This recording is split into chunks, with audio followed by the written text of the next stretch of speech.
आज सरकार गरीबों का मजाक उड़ा रही। 500 रुपए पेंशन देती है वृद्धा है उनको, और 500 रुपए में एक अच्छा जूता भी नहीं आता, और सरकार कहती है कि 500 रुपए में आप अपना घर पूरा है। तो मैंने देखा मेरे ऊपर चादर नहीं थी, लेकिन मेरे ऊपर चादर लेट थी। जब मैं लेटा तब चादर नहीं थी, लेकिन जब मेरी आंख खुली तो चादर थी। तो मैंने देखा कि मेरी माँ मुझे चादर उड़ा के जा रही थी। ऐसी माँ जो है, जो कुदरत का इतना बड़ा उपहार है जो मिला है हम सबको, मैं उन माओ बहनों का भी बहुत बहुत धन्यवाद करता हूं, उन मातृशक्ति को भी नमन करता हूं। जैसा मैंने आपको बताया कि योगदान के बारे में, कि योगदान कि सब व्यक्ति का जरूरी है। और इस देश में राजतंत्र में तो राजा महाराजा राज करते थे। रानी का बेटा जो रानी की कोख से जन्म लेता था वही कुर्सी पे बैठता था, बाकी लोग प्रजा के रूप में जनता की, राजा महाराजा की हर बात को अपना जीवन मानते थे। राजा जो कह देता था वो कानून बन जाता था।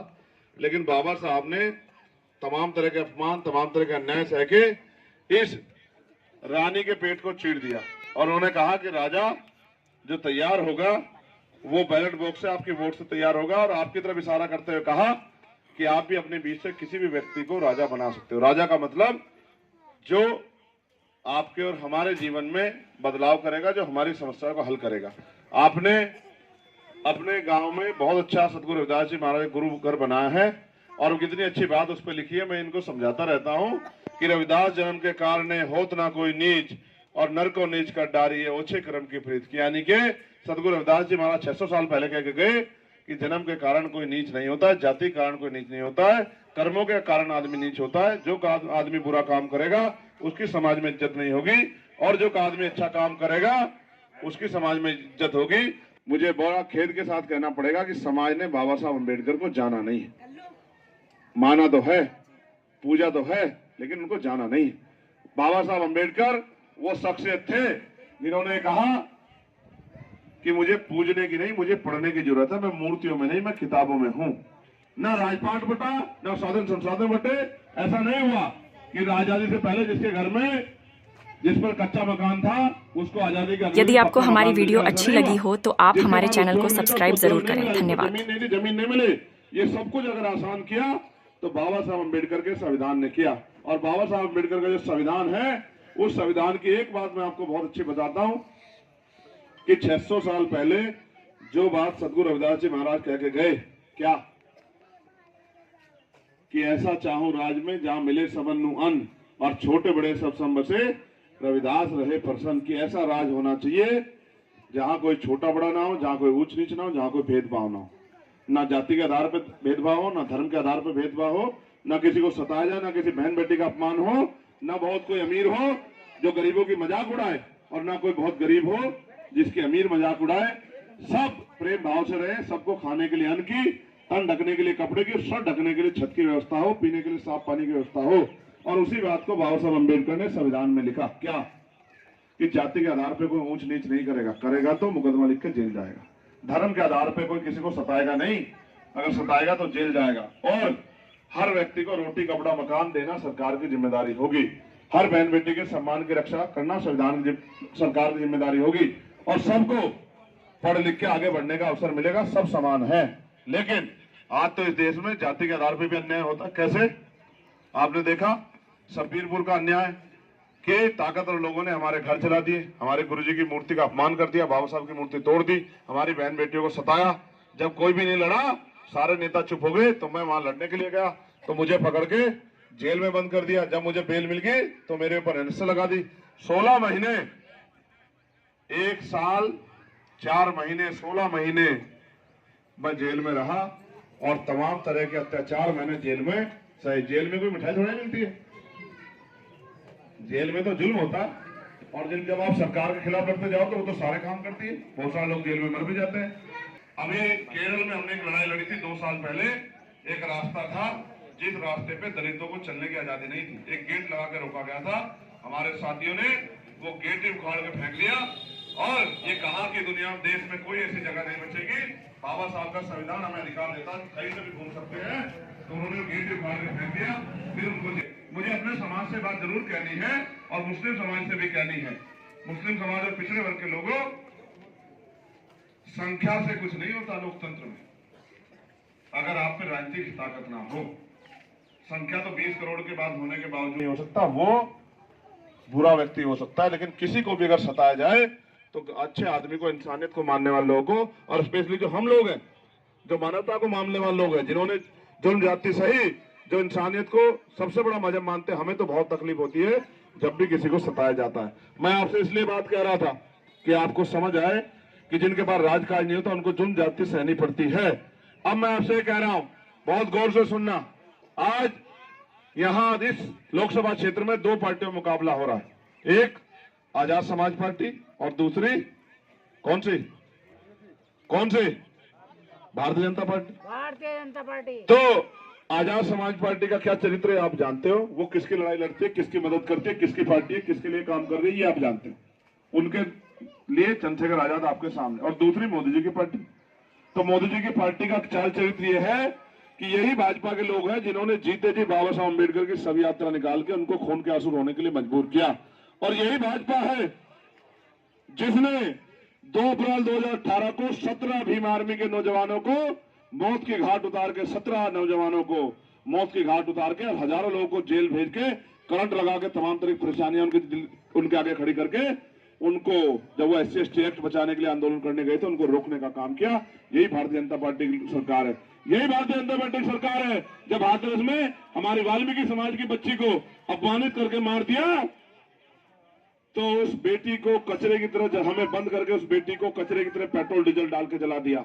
ऐ मेरे सीधे साधे लोगों, आपको भूलने की बहुत आदत है, आप भूल जाते हो, इसलिए मुझे याद दिलाना पड़ रहा है। अगर आपको भूलने की आदत ना होती तो आपको याद आता और याद रहता कि दोस्त कौन है और दुश्मन कौन है, किसका साथ देना है और किसके खिलाफ खड़े होना है। हमारे लोग जज्बात में आके दुश्मन की मदद करते हैं। वोट 2 धारी तलवार है, अगर अपने लोगों को दोगे जो आपके लिए लड़ रहे हैं तो आपकी समस्याओं का इलाज होगा, और अगर गलती से दुश्मन को दे दी, दुश्मन में अपनी जाति धर्म का आदमी देख के दुश्मन को दे दी, तो आपका इलाज होगा। फिर आपका इलाज होने से कोई बचा नहीं सकता। देखो, पहले हर गांव में से 5-4 लोग नौकरी लग जाते थे हर साल, कोई रेलवे में, कोई पुलिस में, कोई आर्मी में, कोई पटवारी, कोई सेक्रेटरी, कोई और कर्मचारी, तमाम तरह से, कोई टेक्निकल, कोई नॉन टेक्निकल। आज भर्ती बाद में आती है, पेपर लीक पहले हो जाता है। पुलिस की भर्ती देखी थी आपने, आपके आगे नौजवानों ने भी दी होगी। 400 रुपए पर बच्चे से लिए 200 करोड़ रुपए 48 लाख बच्चों से इकट्ठा किया, और जब पेपर देने गए 3-3, 4-4 महीने मेहनत करके, माँ बाप ने खून पसीना लगाया, माँ बाप ने अपने हिस्से का पेट काट काट के पढ़ाया लिखाया, और जब भर्ती देने गए तो पता लगा पेपर लीक हो गया, तो खून के आंसू रोते हुए आए। जिन माओ के चेहरों पर उजाला आया था कि अब बेटा नौकरी करके घर की हालत को संभालेगा, घर के बोझ को अपने कंधों पे उठाएगा, वो माँ भी ठगी सी रहेगी, वो बहन भी ठगी सी रहेगी, वो भाई भी ठगा सा रह गया, वो पिता भी ठगे से रह गए। इस देश में आप महसूस करो, जब सारा सरकारी सिस्टम मोदी जी बेच के प्राइवेट कर देंगे तो भाई फिर सरकारी नौकरी कहां से रहेगी, फिर आरक्षण के झुंझुने का क्या करोगे? फिर इस देश में कुर्सी पे आपको आज भी जाति के आधार पर गैर बराबरी कौन बैठने देगा? आपने देखा अभी 1 साल पहले मटकी छूने पे इंद्र मेघवाल की हत्या हुई थी नहीं हुई थी? राजस्थान में जितेंद्र मेघवाल की मूछें रखने पे हत्या हुई थी नहीं हुई थी? और ओम प्रकाश रैगर को पिता को न्याय न दिलाने के कारण उसको सुसाइड करना पड़ा था, नहीं करना पड़ा था? आज भी बारात रोकी जाती नहीं रोकी जाती? कौन है जो आपके लिए लड़ता है? एक ही आवाज है जिसका नाम है भीम आर्मी और आजाद समाज पार्टी, जो बिना किसी स्वार्थ के, जो वोट की परवाह नहीं करती, आपकी आवाज को लाइक, कमेंट, शेयर जरूर करें और हमारे चैनल को सब्सक्राइब करना ना भूलें। व्यवस्था के तौर पे बताऊं, मैंने पिछले गांव में बताया, आज सरकार गरीबों का मजाक उड़ा रही। 500 रुपए पेंशन देती है वृद्ध लोगों को, महिला पुरुषों को, विकलांग को, विधवा जो माए हैं उनको, और 500 रुपए में एक अच्छा जूता भी नहीं आता, और सरकार कहती है कि 500 रुपए में आप अपना घर पूरे महीने चला सकते हो। वो आपको 4 किलो राशन देती, जो कि सबको नहीं देती, लेकिन वो ये नहीं बताती कि 4 किलो राशन 200 रुपए का आएगा और 350 का सिलेंडर 1150 रुपए करके 800 रुपए हमारे महीने आपकी जेब से काट लेते हैं। इस देश में महंगाई बढ़ रही है, और आपको उदाहरण के तौर पर बताता जो आपके जीवन जुड़ा है। और अब कितना लगता है?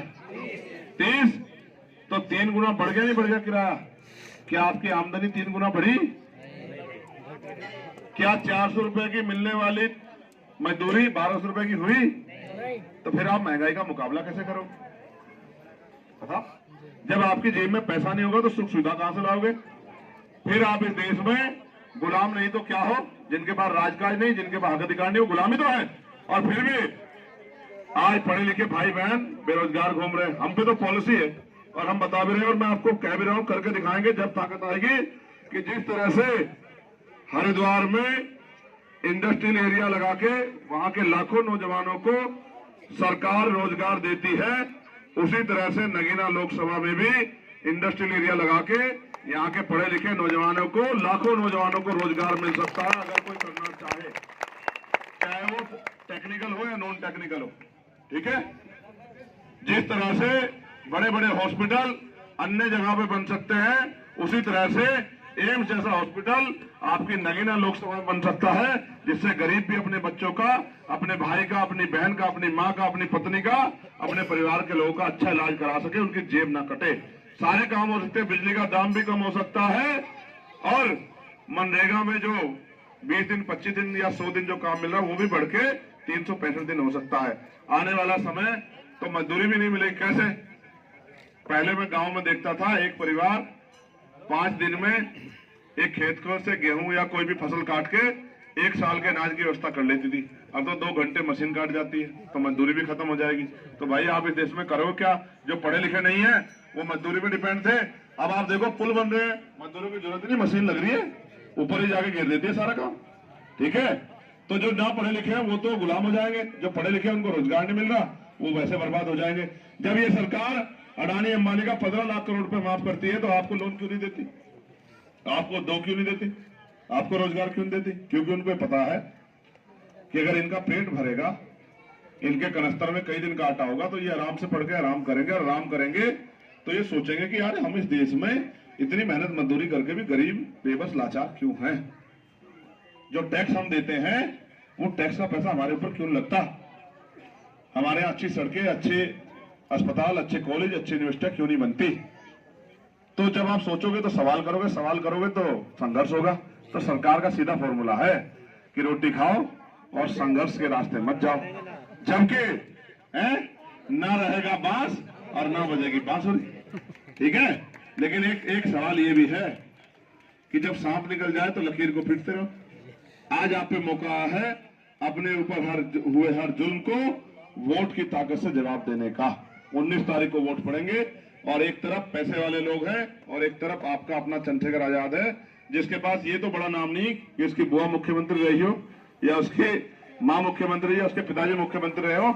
एक काम तो है जिसकी वजह से आप तो जानते हो कि वो अपनी जान की बाजी लगा देगा, लेकिन आपके संविधान को और आपको अन्याय का शिकार नहीं होने देगा।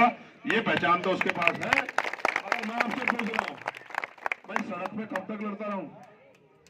आप बताओ। आप नहीं चाहते कि आपका कोई जिसको आप चुन के भेजो वो चंद्रशेखर जैसा हो, जो जाके जिस तरह सड़कों पे लड़ता है, पार्लियामेंट में भी आपके हक अधिकार के लिए लड़े? चाहते हो नहीं चाहते हो? या ऐसे गूंगे बहरा नेता चाहते हो जो जाके वोट लेके 5 साल बाद आए कि वोट दे दो, वोट दे दो? ऐसे चाहते हो क्या? जोर से बताओ। ये जो खड़े ये बताओ, गूंगे बहरे हो क्या? ऐसा है, साहब कहते थे जो जैसा समाज होता है वैसा नेता ढूंढता। अगर समाज होगा कामचोर तो कामचोर नेता ढूंढेगा कि ना तो ये खुद काम करे ना हमें करने कहे। और अगर समाज होगा गुलामी की बेटियां काटने वाला, तो ऐसा नेता ढूंढेगा जो गुलामी की बेटियां खुद भी काटने के लिए तैयार है, हमें भी तैयार करे। अब आप बताओ, इस लड़ाई में अपने भाई चंद्रशेखर आजाद की मदद करोगे नहीं करोगे? दोनों हाथ उठा के बताओ। दोनों हाथ उठाओ, उसी की मानूंगा मैं। जो एक हाथ उठाएगा मैं मानूंगा ये मुंह दिखाई बात कर रहा है। नीचे करो। ऐसा तो नहीं कल ये भाजपा वाले पैसे लेके आ जाएं, हैं? सोच लो। अच्छा, एक और पार्टी मैदान में है जो हमारे वोट काटने के लिए आए बेचारे, हैं? वो ये कह रहे हैं भाई ये तो हमारे बंधुआ मजदूर हैं, हम इनको खरीद लेंगे, मुसलमानों को, दलितों को। और ये वो लोग हैं जिन्होंने प्रमोशन में रिजर्वेशन का बिल फाड़ के हमारे कितने कर्मचारियों को खून के आंसू रोने के लिए मजबूर किया। ठीक है। संसद में अगर वो बिल ना फटता तो लाखों नौजवान, क्योंकि बैकलॉग आता, लाखों नौजवान रोजगार लगते हैं, क्योंकि हमारे पेट में रोटी ना पड़ जाए तो हमसे बहुत तकलीफ है सब लोगों को। तो इसलिए मैं आपसे कह रहा हूं, सब लोग आएंगे, कई तरह तरह के झंडे लेके आएंगे, लेकिन आप एक ही चीज पर डटे रहना कि इस बार आप चंद्रशेखर आजाद को वोट देके पार्लियामेंट भेजने का काम करोगे। डटे रहोगे, डटे रहोगे। अब ये जो समस्या आपकी आई थी कि वोट तो देंगे चंद्रशेखर को और चला जाएगा मोदी में, तो बात ऐसी है कि चोरी उनके यहां होती है जिनका पहरेदार कमजोर होता है। आपने डीएम एसएसपी के यहां चोरी होती सुनी? आपने मुख्यमंत्री के यहां चोरी होती सुनी? आपने देश के फकीर प्रधानमंत्री जो 10 करोड़ रुपए का सूट पहनते हैं उनके यहां चोरी होती सुनी कभी? तो आप चंद्रशेखर आजाद को कमजोर मानते हो कि भाई नौजवानों बताओ, तो चंद्रशेखर आजाद की वोट चोरी कर लाया भाई? सुनो, बस समझ जाओ, जो नहीं कह रहा उसको समझ जाओ। तुम्हारे लिए तुम तो एक वोट दोगे, मुझे तो ये सारी की सारी वोटों की रक्षा करनी है। असल चोरी होगी वहां जहां मशीन रखी जाएगी, और उस मशीन जहां रखी जाएगी उस जगह की रक्षा करना हमें अपने आप आता है। उसको किला बना देंगे, वहां पंचमी पर नहीं मार पाएगा। आप चिंता मत करो, आपकी एक वोट सुरक्षित रहेगी। आप भी अपने गांव से 10-20 जो मजबूत लोग हैं उनको भेजते हैं एक दिन। इसी तरह से 1-1.5 महीने में रिजल्ट आना है। 4 जून को आएगा, 19 को वोट पड़ रहे हैं, 19 अप्रैल को है, तो हमें 1.5 महीना रखवाली करनी। और गांव कितने यहाँ? 1800 से ज्यादा। तो एक गांव का नंबर कब आएगा? बहुत दिन बाद। तो हर गांव से कुछ कुछ लोग खड़े रहेंगे, और फिर पूरे देश में मेरे पास ऐसे मजबूत लोगों की फौज है कि मोड्डे से मोड्डा कहते हैं कंधे को, कंधे से कंधा हटा के वोट की चोरी तो बहुत दूर की बात है। बस पूछो ना, बताओ। सुनो, कल इन्होंने क्या किया रात में, मास्टर जी आप भी सुन लो। कल रात में इन्होंने हमारी 5 गाड़ियां तोड़ दी जो बाहर खड़ी थी, सरिये से, पत्थर से। ये भाजपा वालों का इनका दिमाग खराब हो गया, ये सोच रहे कि ये यही हो गया सब कुछ। और मैं इस वजह से चुप हूं कि ये चुनाव चल रहा, ये चुनाव मुझे चुनाव की तरह लड़ लेने दो। अन्य एक दिन में ऐसी तबियत ठीक करूंगा कि दोबारा कभी हर सपने में भी चंद्रशेखर यहाँ होगा, ठीक है? ये तो मैं किसी वजह से चुप हूं। उसका एकमात्र कारण ये है कि ये चाह रहे कि ये आदमी फंस जा, विवाद में फंस जा, बेफालतू की मुसीबत में आ जा। मैं फंसना नहीं चाह रहा। देखो भाई, आप भी समझ लो, अभी मेरे पेट में दर्द नहीं है तो मैं पेट के दर्द की दवाई क्यों लूं? अभी मुझे बुखार नहीं तो मैं बुखार की दवाई क्यों लूं? ठीक है, तो बुखार तो चढ़ेगा, जिनको चढ़ेगा उन्हें पता लग जाएगा 19 तारीख को। जैसे जैसे बटन दबागा तो पूरे देश में रहने वाले दलित, पिछड़े, आदिवासी, मुसलमान, जैन, सिख, बौद्ध, ईसाई, पारसी, किसान, नौजवान और सभी महिलाओं के तो उत्साह बढ़ेगा, लेकिन इन भाजपा वालों को बुखार सा चढ़ेगा। ठीक है, तो भाई इन अडानी के मित्रों को कितना बुखार चढ़ जाए मुझे इनकी चिंता नहीं, मुझे तो आपकी चिंता है। इसलिए मैं आपसे कहूंगा, ये मेरी बहनें बैठी हैं, छोटी बहनें, बड़ी बहनें, मेरी माँ, छोटे भाई, बड़े भाई और बुजुर्ग, आप अपने फैसले को मजबूत रखना, ठीक है? ये जितने सारे मिलकर ना, ये सारे नहीं हटा सकते। और जिस दिन ये चंद्रशेखर खड़ा हो गया तो मोदी जी को बार बार कहना मैं झोला उठा के चल दूंगा तो चल ही देंगे। मैं देश असल लड़ाई ये है कि आज के समय में अगर कोई ईमानदार से लड़ सकता है तो वो पैसे वाला व्यापारी नहीं हो सकता, क्योंकि वो तो सीबीआई के छापे के बाद अगले दिन भाजपा में मिलेगा। ठीक है, अब आप आपस में परेशान मत हो और अपनी वोट को केतली के चुनाव निशान पर डालकर एक दो काम करने बहुत जरूरी। पहली बात ये कि तू ना सोचियो कि मैं खेत पर चली जाऊं या मैं पढ़कर सो जाऊं या मैं घर का काम निपटा लिया तो इतनी सारी जा ही रही। हाँ देखो, एक एक वोट कीमती है। अगर एक वोट से पीछे रह गया तो 5 साल तब मेरा मुंह देखती रही और मैं थारा मगा बताओ।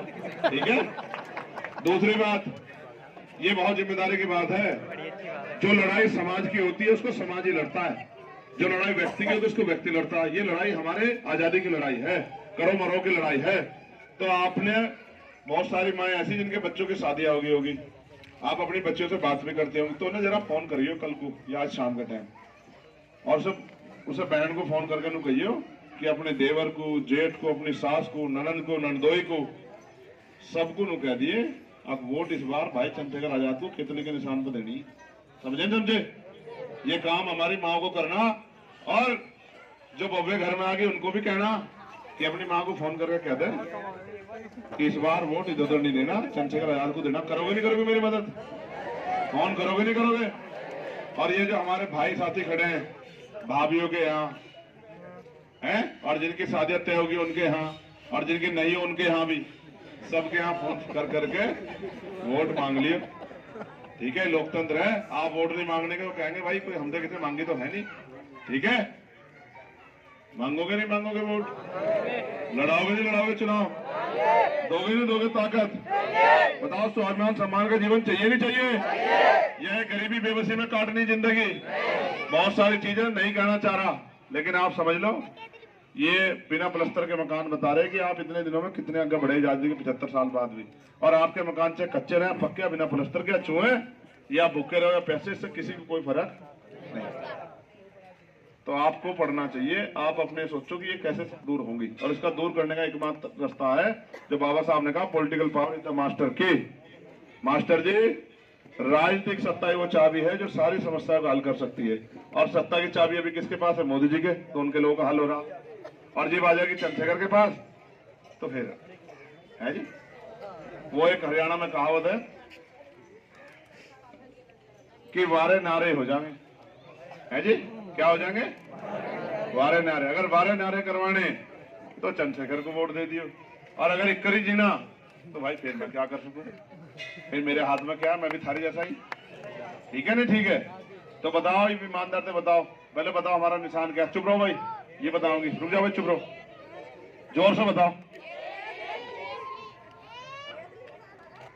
क्या है हमारा चुनाव निशान? बताओ। चंद्रशेखर का निशान है, आपका अपना निशान है। किसका निशान है बताओ? गरीबों का निशान क्या है बताओ?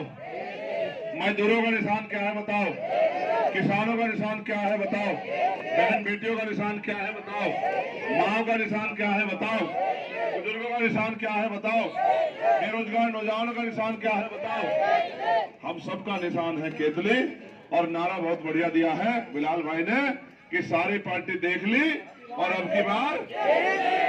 ठीक है, तो अब मैं जाऊंगा यहाँ से, आपके यहाँ से किसी और गांव में। ठीक है, अब मैं यहाँ से, ऐसा हुआ हम लोग उसमें केतली में चंदा भी मांग रहे होंगे, आपने देखा भी होगा वीडियो में, लेकिन अब इन्होंने चुनाव आयोग ने कहा कि भाई चंदा उससे तो ले सकते हैं, ऑनलाइन वैसे ले सकते, तो इन्होंने एक पेट पर लाठी और मार दी हमारे। कोई बात नहीं, अब हम ऑनलाइन ले लेंगे लोगों से, क्योंकि भाई ये लड़ाई तो मेरी अकेले की थोड़ा ही है, और चुनाव लड़ने में पैसे लगते हैं भाई, तो पैसे कहाँ से लाऊंगा? मैं तो कोई नौकरी रोजगार करता नहीं, मैं तो 24 घंटे यही काम करता हूँ। ठीक है, तो मैं अपनी बात को समाप्त करता हूँ, और आखिरी बात, 19 तारीख को क्या होगा? है केतली का बटन बोल रहेगी कहाँ? केतली पे। और मैं यदि आपको हमारी वीडियो अच्छी लगी हो तो हमारे चैनल को सब्सक्राइब जरूर करें। सबका धन्यवाद करके खत्म कर